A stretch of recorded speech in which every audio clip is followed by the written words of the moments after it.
Dios les bendiga, amados hermanos. Muy buenos días. Que este sea un día de grandes bendiciones para ustedes. La Biblia dice que Dios resiste a los soberbios y que da gracia a los humildes. En esta oportunidad que quiero traerles un consejo basado en las Sagradas Escrituras, un mensaje que me imagino va a ser muy útil para muchas personas que puedan entender y comprender lo que Dios quiere del ser humano, ¿no? No tanta arrogancia, no tanta soberbia, sino que Dios quiere corazones humildes para que así de esta manera el ser humano pueda tener una comunión, un encuentro mayor con nuestro Creador. Amén. Las Sagradas Escrituras dicen en el libro de Éxodo, hablando justamente de la arrogancia y la soberbia, dice así en una parte de las Escrituras, cuando Moisés pues intervino por mandato de Dios y lo llevó hasta Egipto para que de esta manera el pueblo de Israel fuera libertado. Pero Faraón no cedía justamente a las situaciones que se estaban presentando. ¿Por qué? Lo vamos a ver nosotros. Dice el versículo 27 del capítulo 9 del libro de Éxodo de la siguiente manera. Entonces Faraón envió a llamar a Moisés y a Aarón y le dijo: he pecado esta vez, Jehová es justo y yo y mi pueblo impíos. Gloria al Señor. Inclinemos nuestro rostro. Padre, te damos gracias. Gracias por tu palabra. Enséñanos, Señor, en esta oportunidad. Ayúdanos, Padre, a tener una mayor comprensión de lo que tú quieres para nuestras vidas y que así de esta manera nosotros seamos mejores y que no tengamos tantas situaciones adversas que generalmente son puestas allí por nuestra forma de vivir, por nuestra forma de ser. Ayúdanos, Padre, que tu Espíritu Santo nos bendiga en esta hora. En el nombre de Jesucristo. Amén y amén. Gloria al Señor. Bien. ¿Saben ustedes quién fue Faraón, amados amigos? Tal vez en Semana Santa nosotros podamos ver algunas películas basadas en este personaje, el imperio tremendo, el cual él lideraba en ese momento, ¿no? Y allí nosotros tal vez hemos podido observar cómo es que este hombre tenía un imperio vasto en ese momento. Egipto era una potencia en ese momento y alrededor de esta nación había otras naciones, pero sin mucha relevancia, ¿no? Sin mucho poderío. Y a Egipto le daba justamente esta calidad de estar en una cúspide, en la cima en ese momento, en todo aspecto, en toda ciencia que en ese momento había. Usted no se imagina la magnitud del poder que tenía Faraón en ese tiempo, ¿no? Egipto había llevado a la cúspide, tenía un poderío tremendo, un ejército, un poderío militar con carros, como en este tiempo las naciones se arman de inmenso poderío militar. En ese tiempo Egipto también lo tenía. Gente, soldados preparados, carros militares, caballos, que eran pues algo que le daba esa magnitud imperante, imponente de lo que era un ejército, ¿no? Tenía soldados y nadie se le podía hacer frente, nadie tenía tantas cosas como las tenía Egipto en ese momento. Tenía ciencias, ¿no? Tenía conocimiento de ciencias, tenía conocimiento en las letras, tenía una tecnología grande, un nivel por encima de cualquier nación. Era una potencia que tenía gente experta, tenía en diferentes aspectos, bienestar social, cultural, educativo, económico, ¿no? Y nosotros vemos actualmente, a pesar de los años, cómo existen todavía rasgos arqueológicos, como las pirámides de Egipto, que es considerado como una de las 7 maravillas del mundo. Ahora hay muchas maravillas más, pero hasta hace unos años eran 7 solamente, y entre ellas se encontraba justamente estas pirámides que tienen justamente una relevancia tremenda en el mundo y que son reconocidas como eso, como una de las maravillas existentes en el mundo. Todas estas cosas de ciencia y tecnología hicieron que el faraón fuera soberbio, ¿no?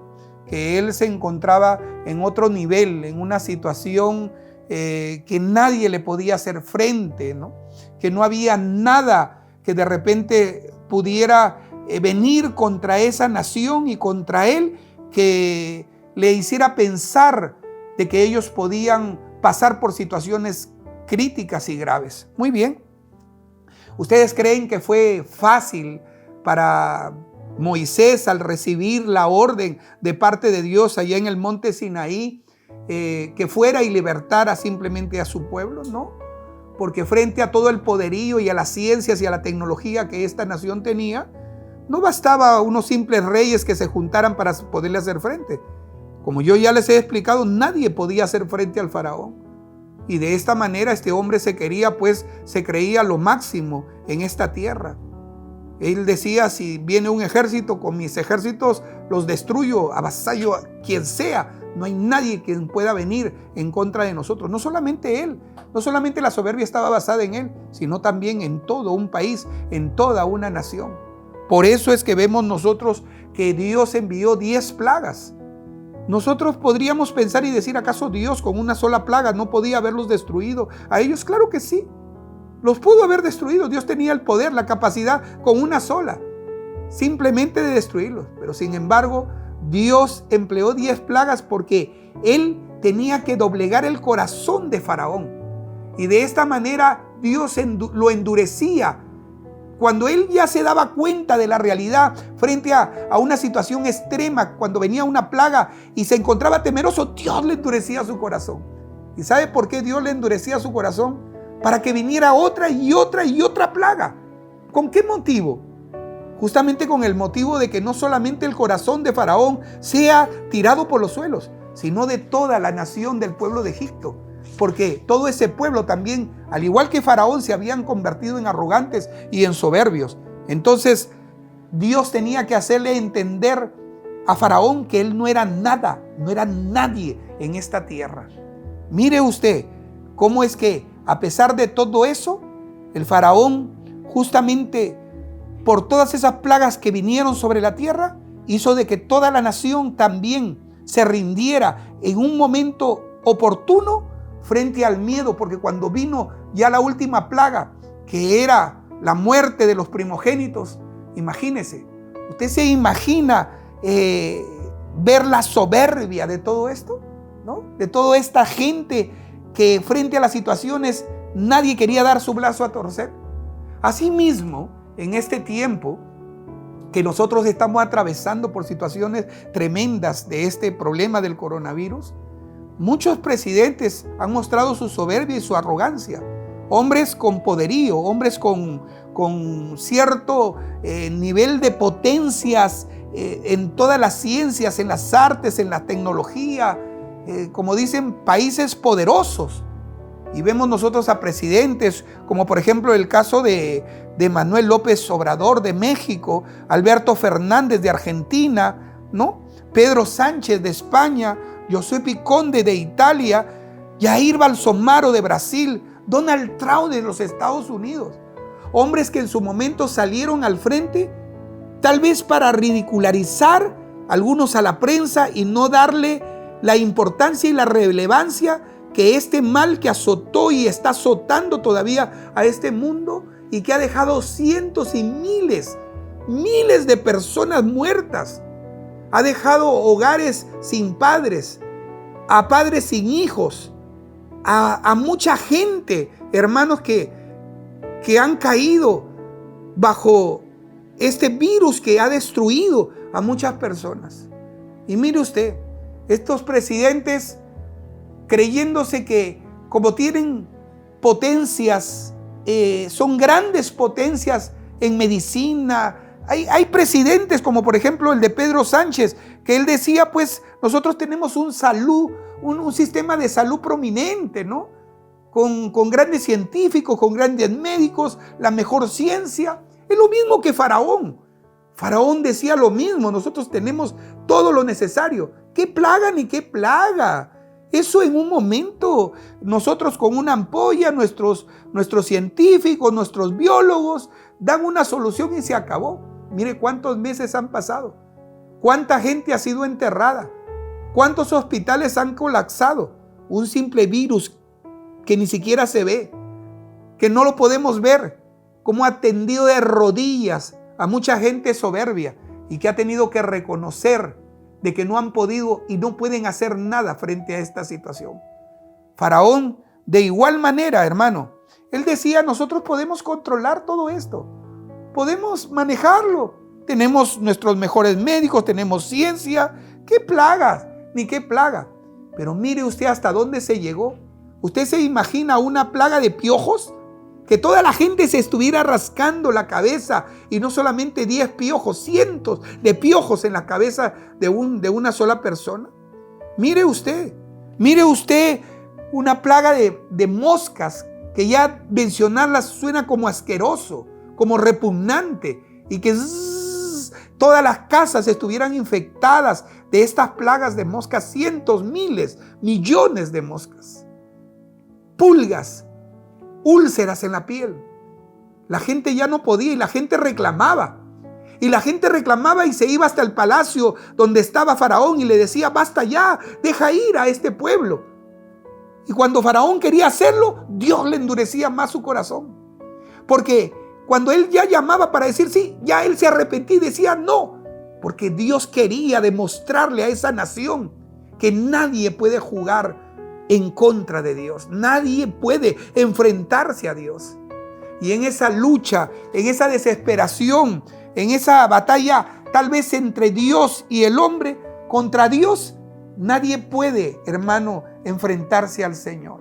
Por eso es que Él llega a decir, como dice acá las Escrituras, he pecado esta vez, he pecado esta vez. Eso es lo que Dios quiere, que el hombre se manifieste y diga, he pecado contra ti, oh Dios. Pero en su soberbia, en su arrogancia, el hombre no doblega su corazón. Esta vez es una plaga. Pero puede presentarse las calamidades de una o de otra manera. Dios hace las cosas como usted no se imagina. Y no las hace de una manera mala, de una manera perversa, de una manera para que usted sufra. No. Sino como que Dios lo arrincona a usted para que usted se dé cuenta, como lo arrinconó a Faraón, como ha arrinconado a científicos, a médicos, a hombres de ciencia que se creían que ellos podían controlar y dominar todo. ¿Qué eres tú al lado de grandes prominencias en la ciencia? No eres nada, pero sin embargo tienes orgullo y tienes arrogancia en tu corazón. ¿Por qué no le rindes tu corazón a Dios? Basta ya de pelear con Dios. Siempre vas a perder. Todo aquel que se ha enfrentado a Dios nunca ha permanecido de pie. Todo aquel que bíblicamente nosotros podemos leer y conocer personajes que quisieron endurecer su corazón, como dice la Biblia, ¿quién endureció su corazón contra Dios y le ha ido bien? No te va a ir bien en esta vida si tú te enfrentas a Dios. Lo único que Dios a veces presenta ciertas cosas que vienen a tu vida, cuestiones económicas, cuestiones de salud, cuestiones que te van a conllevar a que tú entres en razón, para que tú le rindas tu corazón al Señor y dejes esa soberbia de decir que Dios y que Dios, cuando las cosas te marchan bien, cuando todo está como viento en popa para tu vida, tú puedes decir eso.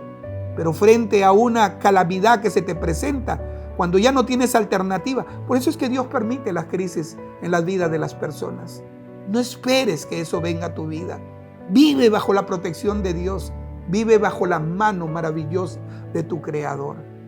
Yo quiero en esta hora orar por ti y que comencemos pues este día de una manera agradable, de una manera buena, de una manera benigna, y que la bendición de Dios, del Todopoderoso, porque Dios quiere bendecir tu vida, Dios quiere protegerte. No te enfrentes a Dios, siempre tú vas a perder. Ríndele tu corazón a Cristo. Inclina tu rostro en esta hora. Padre bueno, te doy gracias, Señor, porque no hay Dios tan grande y maravilloso como tú. Yo te pido, Padre, que en esta hora, Señor, tú que has hablado al corazón de muchas personas, hemos dado el ejemplo de este personaje y de muchos hombres que han querido enfrentarse y minimizar los juicios que tú envías, amado Dios, Señor. Que tú permites que vengan calamidades sobre esta tierra para que el corazón del hombre sea doblegado. Amado Dios, Señor, doblega el corazón de todos aquellos que escuchan tu palabra, para que de esta manera Pare ya el sufrimiento, pare ya las lágrimas, las tristezas de muchas personas, Señor. Solamente venimos a ti, nuestro Padre tierno y cariñoso, para sentir de tu protección y tu bendición.